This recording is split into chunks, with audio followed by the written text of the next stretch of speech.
بسم اللہ الرحمن الرحیم۔ السلام علیکم۔ میں پردے دار تھی مگر شادی عیاش گھرانے میں ہو گئی۔ شوہر شادی کے بعد اٹلی چلا گیا۔ میں نماز پڑھتی تو ساس جائے نماز سامنے سے ہٹا دیتی کہ تم ہم پر جادو کرتی ہو، آج کے بعد تو نماز نہیں پڑھے گی نہ کلام پاک۔ میں چھپ کر نماز پڑھنے لگی مگر ساس نے دیکھ لیا اور مجھے اسٹور روم میں بند کر دیا۔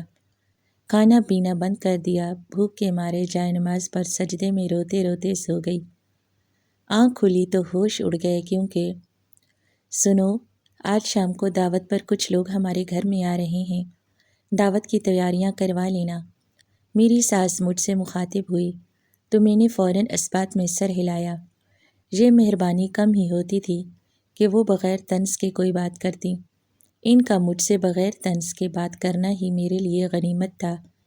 میں خوش ہوئی مگر ان کی اگلی بات پر مجھے میرے خول میں سمٹنے پر مجبور کر دیا۔ کوئی ڈھنگ کے کپڑے بھی پہن لینا، یہی تمبو تان کرنا پھرنے لگنا۔ سخت نفرت ہوتی ہے مجھے تم سے جب تم اس طرح کے تمبو تان کر پھرتی ہو۔ مانتی ہوں پہلے تم اچھے کپڑے، اچھا کھانا پینا، اچھا زیور اور اچھا میک اپ افورڈ نہیں کر سکتی تھی، مگر اب تم ایک اونچے گھرانے کی بہو ہو، اپنے طور طریقے بدلو۔ شام کو مجھے شکایت کا کوئی موقع نہ ملے۔ میری ساس نے قوت سے کہتے ہوئے ناک سکیڑ کر وہاں سے چلی گئی، جبکہ مجھے بے حد دکھ ہوا۔ ان کی اس بات سے نہ جانے کیوں دین کے کاموں پر عمل کرنے کو لوگوں نے غریبی کا نام دے دیا ہے۔ لوگوں کو لگتا ہے کہ جو لوگ غریب ہوتے ہیں یا اچھے کپڑے جوتے افورڈ نہیں کر سکتے وہ پردہ دار بن جاتے ہیں۔ میں شروع سے ہی پردہ دار تھی، سخت قسم کا شرعی پردہ کیا کرتی تھی، مگر یہ میری بدقسمتی تھی کہ میری شادی ایک انتہائی اونچے اور عیاش گھرانے میں ہو گئی تھی، جہاں کی عورتیں بے حد ماڈرن تھیں، چھوٹے چھوٹے کپڑے پہنا کرتی تھیں اور مردوں کے ساتھ بے باکی سے گھل مل جاتی تھی۔ مجھے یہ سب کچھ ہرگز پسند نہیں تھا، نہ ہی میں اس ماحول کا کبھی حصہ رہی تھی اور نہ ہی آئندہ بننا چاہتی تھی۔ جوائنٹ فیملی سسٹم کا یہاں پر کوئی دباؤ نہیں تھا، جس کا دل کرتا وہ اپنے الگ گھر میں شفٹ ہو جاتا تھا، یہاں تک کہ الگ ملک میں بھی جا سکتا تھا۔ ماں باپ کی طرف سے کوئی بھی پابندی نہیں تھی، مگر میری طرف سے معاملہ الٹ تھا۔ میرا شوہر میری ساس کا سب سے چھوٹا بیٹا تھا، جس سے انہیں بے حد محبت تھی۔ اس کی فرمائش پر ایک مڈل کلاس گھرانے کی لڑکی اس کے لیے چنی گئی تھی، مگر میری ساس نے سختی سے کہہ دیا تھا کہ اس کی بیوی ساس کے ساتھ ہی رہے گی، حالانکہ باقی سب بہویں بیرون ممالک میں شفٹ ہو چکی تھیں اور اپنی مرضی کی زندگی گزار رہی تھیں۔ یہ اتفاق ہی تھا کہ ہمارے ان کے گھر بے شمار چکر لگے تھے، مگر اس کے باوجود کسی کو بھی ان کی عیاش فطرت کا اندازہ نہیں ہو سکا تھا۔ میری شادی کے کچھ وقت بعد ہی میرا شوہر اٹلی چلا گیا تھا۔ ایک بزنس ڈیل تھی اور نہ جانے اسے وہاں کتنا عرصہ لگنے والا تھا۔ اس کے جانے کے بعد سے میری زندگی جیسے عذاب بن گئی تھی۔ میرے شوہر کے ہوتے ہوئے تو میرے آنے جانے، بیٹھنے اٹھنے پر میری ساس نے کوئی اعتراض نہیں کیا تھا، مگر اس کے جانے کے بعد ایک دن میری ساس کی کچھ سہیلیاں اور مرد دوست ہمارے گھر میں پارٹی پر آئے۔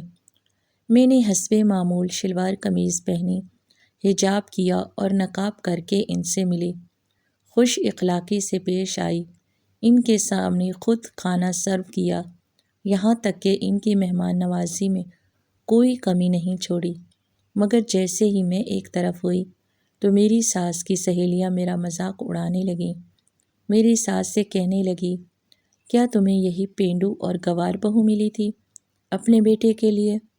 غضب خدا کا پہننے اوڑھنے کا سلیقہ تک نہیں ہے۔ یہ نہیں پتا کہ اس طرح کے گیٹ ٹوگیدرز میں کیسا لباس پہنا جاتا ہے۔ ایک تو تمبو اوڑھ لیا، اوپر سے 2-3 چادریں اور ڈال لیں اور پھر نقاب بھی۔ ایسی دقیانوسے بہو تمہیں کہاں سے مل گئی ہے جو خود مہمانوں کو چائے پانی پیش کرے؟ نوکر کیا تم نے عیاشی کے لیے رکھے ہوئے ہیں؟ ارے بھائی، جب یہ سب کام خود کرنا ہے تو نوکروں کو تنخواہیں کیوں دیتی ہو؟ نوکروں کو فارغ کر دو۔ کیا یار، ہمیں تو افسوس ہوا۔ تم کہاں؟ تمہارا اتنا خوبصورت اور ماڈرن بیٹا کہاں؟ تمہاری بہو کیا ہم سے پردہ کر رہی تھی؟ یعنی اب ساس کی دوستوں سے بھی پردہ ہو گیا؟ ان کی باتیں سن کر میرے کانوں سے جیسے دھواں نکلنے لگا۔ مجھے بے حد غصہ آیا، مگر وہ میری ساس کی سہیلیاں تھیں اور گھر میں مہمان تھیں، اس لیے بات کو نظر انداز کرتے ہوئے میں اپنے کمرے میں چلی گئی۔ میری تربیت نہایت اچھے خطوط پر ہوئی تھی، جہاں لڑکیوں کو دینداری کے ساتھ ساتھ خود اعتمادی بھی دی جاتی ہے، بات کرنے کا ڈھنگ بھی سکھایا جاتا ہے، چھوٹے بڑوں کی تمیز سکھائی جاتی ہے۔ ان کے جانے کے بعد میں اپنی ساس کے پاس گئی۔ میری ساس شوگر اور بلڈ پریشر کی مریضہ بھی تھیں۔ میں نے انہیں دبایا اور کہا، ماما، آج آپ کی سہیلیاں میرے لباس کا مذاق بنا رہی تھیں، مجھے ذرا اچھا نہیں لگا۔ یہ نقاب اور یہ حجاب میری اپنی ذاتی پسند ہے، آپ پلیز ان سے کہہ دیجئے کہ دوبارہ میرے نقاب یا کپڑوں کا مذاق نہ بنائے۔ ہر انسان کو اپنی مرضی کا لباس پہننے کا پورا حق ہوتا ہے۔ وہ آپ کی سہیلیاں تھیں اس لیے میں خاموش رہی، ورنہ میں اپنے حجاب پر بات کرنے والوں کو ان کی زبان میں جواب دے دیا کرتی ہوں۔ میری بات سنتے ہی میری ساس کو غصہ آ گیا۔ مجھے گھورتے ہوئے بولی، ایک تو انہوں نے سیدھی بات کی، میری ان کے سامنے اتنی بے عزتی ہوئی ہے، آگے سے محترمہ کے مزاج نہیں مل رہے۔ میں خود تم سے بات کرنے والی تھی کہ اب یہ پہناوا چھوڑ دو بی بی، بہت ہو گئی دینداری، اب کچھ ہمارے رنگ میں رنگ جاؤ، کچھ ڈھنگ کا پہن لیا کرو۔ تمہاری بری میں ہم نے جوڑے برانڈڈ لیے تھے، وہی استعمال کیا کرو، ہماری ناک مت کٹوایا کرو۔ ان کی بات سن کر میں حیران رہ گئی۔ میں نے دھیمی آواز میں کہا، امی پلیز ایسا نہ کہیں، مجھے آپ سے امید تھی، مگر آپ تو میری امیدیں توڑنے پر تلی ہوئی ہیں۔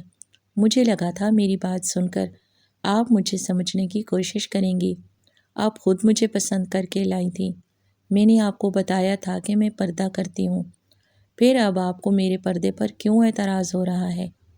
میری بات سن کر میری ساس کہنے لگی، یہ تو آج کل کا فیشن ہے، تمہیں بھی 4 دن کا شوق لگا ہوگا، آہستہ آہستہ یہ شوق ختم ہو جائے گا۔ مجھے کیا پتہ تھا، تم تو مستقل طور پر ہی شوق کو اپنا چکی ہو۔ اب اس ڈرامے کو بند کرو اور ہمارے رنگ میں رنگ جاؤ، تمہارے لیے یہی بہتر ہے۔ میں اپنی ساس کے کمرے سے بحث کیے بغیر ہی باہر نکل آئی، کیونکہ میں جانتی تھی کہ اس بحث کا کوئی فائدہ نہیں ہوگا۔ رات کے وقت میں اکیلی صحن میں بیٹھی آسمان کو دیکھ رہی تھی۔ میرے دل میں عجیب سی خلش جاگ رہی تھی، یادوں کی ایک پوری لڑی ذہن میں گھومنے لگی تھی۔ میں سوچنے لگی کہ کاش میرا شوہر یہاں ہوتا تو شاید میرا یہ حال نہ ہوتا۔ اس کے جانے کے بعد میرا سکون جیسے چھن گیا تھا۔ وہ چاہے جتنا بھی مصروف رہتا تھا، مگر اس کے ہونے سے گھر میں ایک تحفظ کا احساس ہوتا تھا۔ اب وہ احساس کہیں کھو چکا تھا۔ میں اکثر راتوں کو جاگتی رہتی، تکیے میں منہ چھپا کر روتی تھی۔ کسی کو خبر نہ تھی کہ میرے دل پر کیا بیت رہی ہے۔ صبح سویرے میں نے ناشتہ بنایا۔ ساس صاحبہ جب کمرے سے نکلیں تو ان کے چہرے پر ہمیشہ کی طرح نخوت اور تکبر نمایاں تھا۔ انہوں نے ایک نظر مجھ پر ڈالی اور پھر بولی، لگتا ہے تمہیں میری باتیں سمجھ نہیں آتی، تمہارے کپڑے اب بھی ویسے ہی ہیں، تمہیں دیکھ کر کوئی یہ نہیں کہہ سکتا کہ تم اس گھر کی بہو ہو۔ میں نے نظریں جھکائیں اور آہستہ سے کہا، ماما میں کوشش کر رہی ہوں۔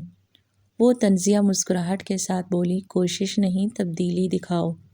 اس کے بعد وہ تیزی سے اپنے کمرے میں چلی گئیں۔ میں نے دل میں سوچا کہ انسان کی اصل خوبصورتی اس کے کردار اور ایمان میں ہوتی ہے، مگر یہاں کسی کو اس کی قدر نہیں۔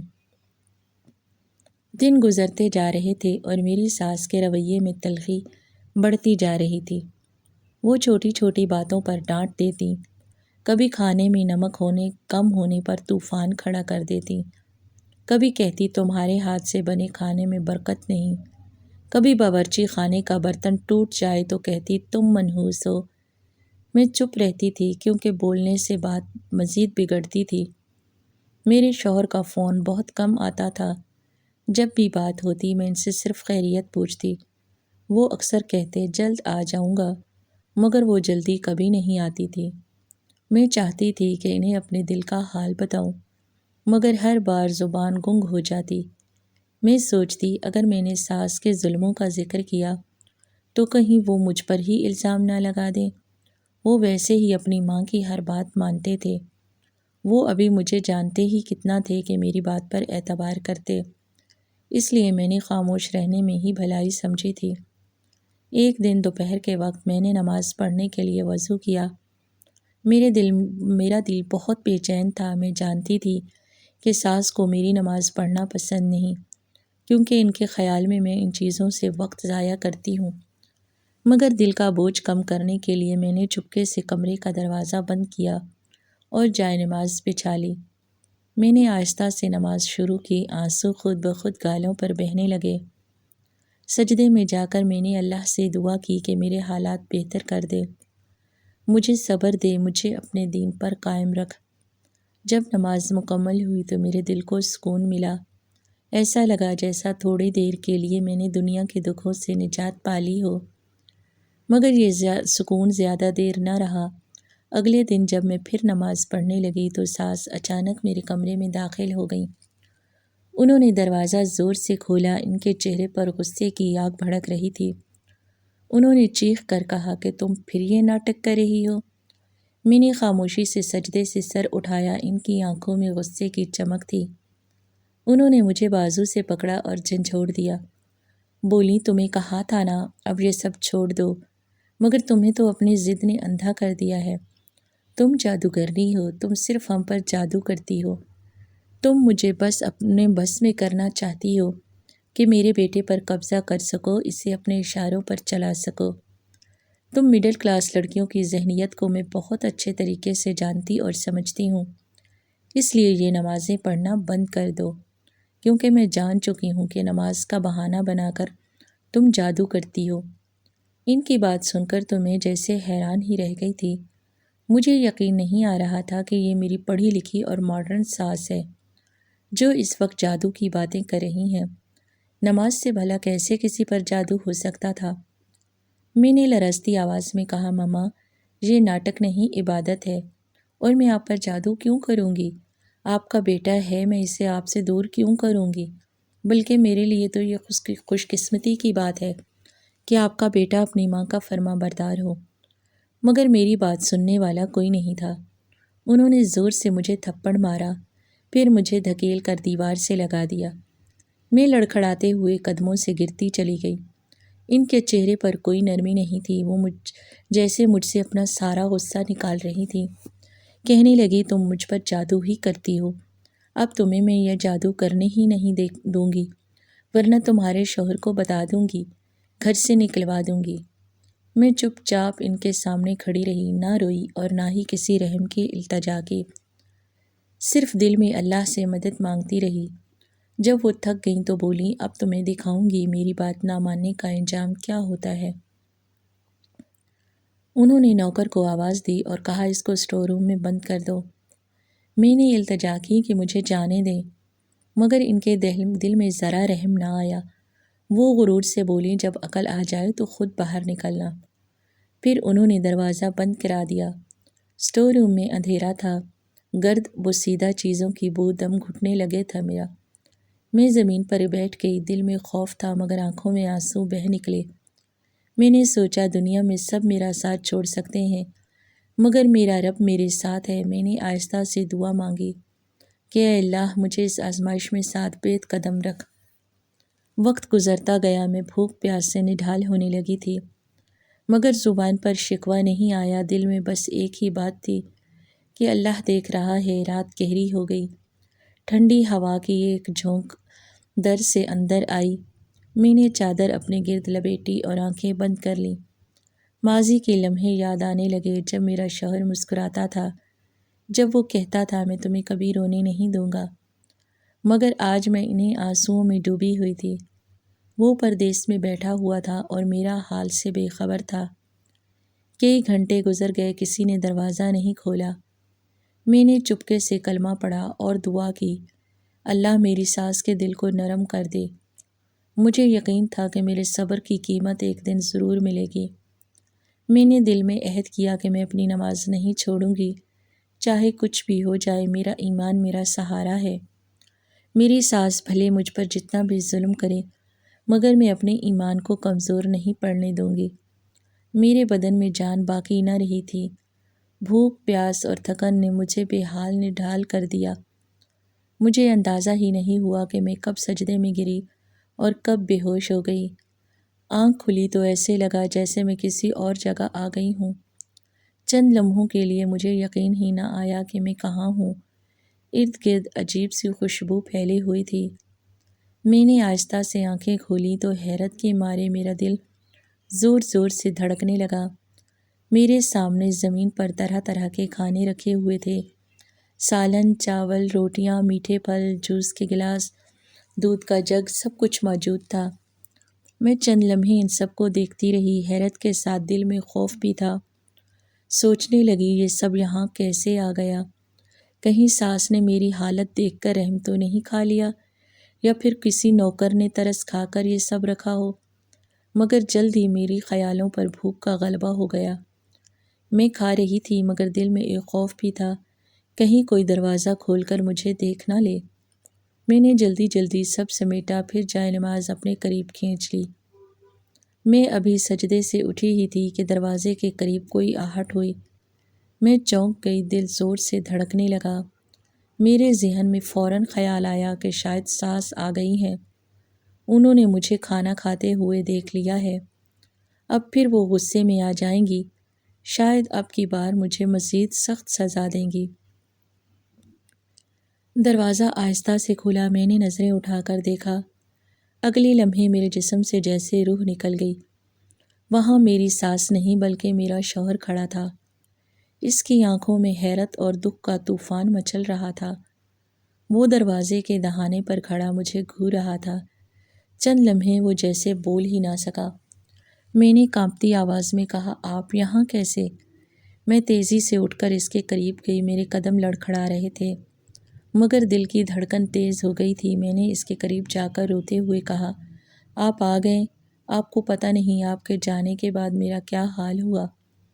میں نے اپنے شوہر کے گلے میں بازو ڈال دیے۔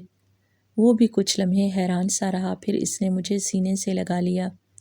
اس کے ہاتھ میرے بالوں میں پھسل گئے۔ وہ نرم آواز میں بولا کہ تم نے مجھے یہ سب پہلے کیوں نہیں بتایا؟ تم نے مجھ پر اعتبار نہیں کیا؟ میں نے سسکی بھرتے ہوئے کہا کہ میں نے چاہا تھا مگر مجھے ڈر تھا، مجھے خوف تھا کہ آپ میری بات پر یقین نہیں کریں گے۔ آپ اپنی ماں سے کبھی اختلاف نہیں کرتے، آپ کے لیے وہ سب سے مقدس ہستی ہیں۔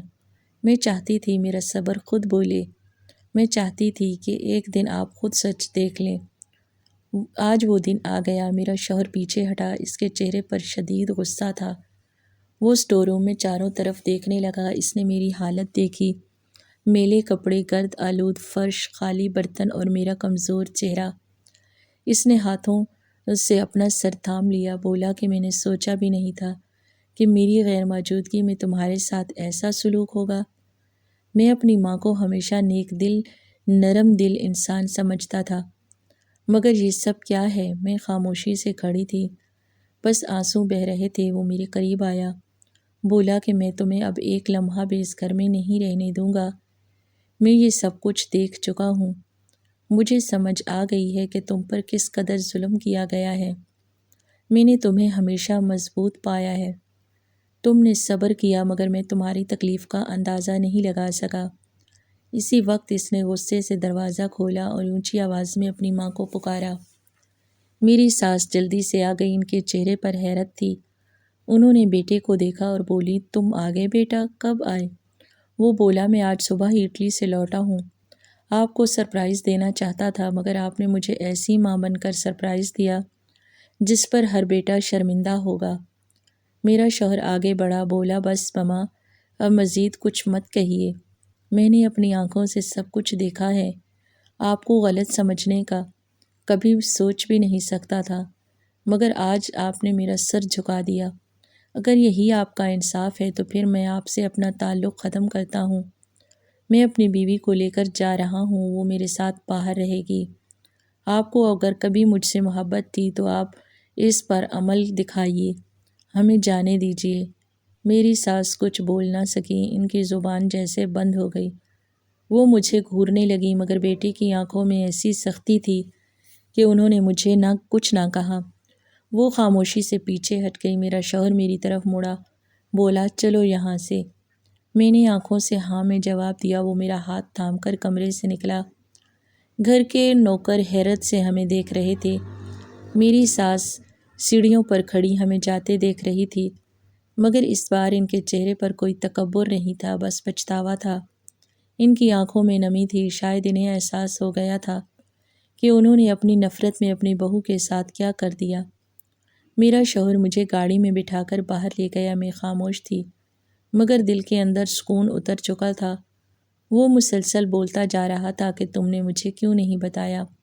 میں تمہارے لیے سب کچھ چھوڑ سکتا تھا، میں تمہیں تکلیف میں کبھی نہیں دیکھ سکتا۔ میں نے کہا کہ مجھے یقین تھا ایک دن تم خود آؤ گے اور خود سچ دیکھ لو گے۔ اس نے میرا ہاتھ پکڑ کر کہا کہ اب کبھی تمہیں تنہا نہیں چھوڑوں گا، اب ہم دونوں باہر سیٹل ہوں گے، نئی زندگی شروع کریں گے۔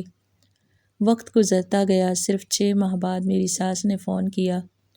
وہ رو رہی تھیں، کہنے لگی بیٹا تمہیں یاد کرتی ہوں، غلطی میری تھی، میں نے تمہاری بیوی کو نہیں سمجھا، وہ بہت اچھی لڑکی ہے، اس کے دل میں صرف ایمان ہے، جادو نہیں۔ اس کے صبر نے میرا غرور توڑ دیا۔ میرے شوہر ان کی باتیں سن کر خاموش رہا۔ اس کی آنکھوں میں نرمی آ گئی، بولا ماما اب کوئی بات نہیں، سب بھلا دیتے ہیں، بس دعا کیجیے ہم ہمیشہ خوش رہیں۔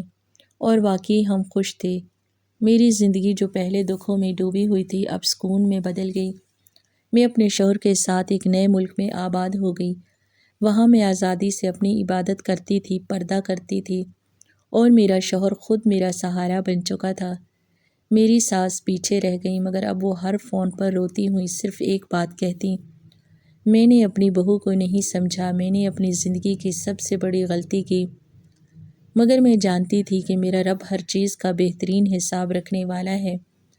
میں نے اپنے صبر سے سب جیت لیا تھا، میں نے ایمان نہیں چھوڑا، اور اللہ نے میرے لیے سکون کی دنیا عطا کر دی تھی۔ آپ کو ہماری آج کی کہانی کیسی لگی؟ کمنٹ باکس میں اپنی قیمتی رائے سے ضرور آگاہ کریں۔ چینل کو سبسکرائب کریں۔